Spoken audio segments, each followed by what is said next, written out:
আসসালামু আলাইকুম। আপনারা দেখছেন এখন সংবাদ 24, সাথে আছি আমি অহনা।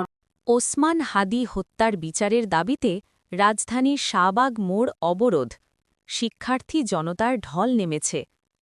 ইনকিলাব মঞ্চের শহীদ মুখপাত্র শরীফ ওসমান হাদি হত্যার বিচারের দাবিতে রাজধানীর শাহবাগ মোড় অবরোধ করা হয়েছে এবং স্লোগান দেওয়া হচ্ছে, দিল্লি না ঢাকা। সেখানে শিক্ষার্থী জনতার ঢল নেমেছে। তারা হত্যাকাণ্ডের সুষ্ঠু তদন্ত, দোষীদের দ্রুত গ্রেফতার এবং দৃষ্টান্তমূলক শাস্তির দাবি তুলেছেন। ইনকিলাব মঞ্চের নেতাকর্মীসহ সাধারণ শিক্ষার্থী এবং জনতা রবিবার ২৮শে ডিসেম্বর ঢাকা বিশ্ববিদ্যালয় ঢাবি থেকে বিক্ষোভ মিছিল নিয়ে শাহবাগ এসে অবস্থান নেন। সময় বাড়ার সঙ্গে সঙ্গে ব্যাপক জনসমাগম সৃষ্টি হতে থাকে। অবরোধে ইনকিলাব মঞ্চের সদস্যরা বলেন, সুশীলতা অনেক হয়েছে। সুশীলতার কারণে ওসমান হাদির রক্ত এই জমিনে ঝরেছে। আমাদের আর পেছনে যাওয়া চলবে না।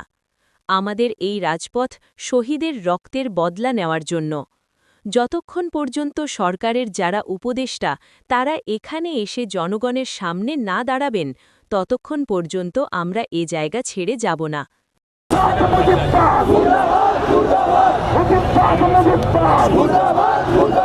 আমরা সবাই হাতিয়ে হব, আমরা সবাই হাতিয়ে হব।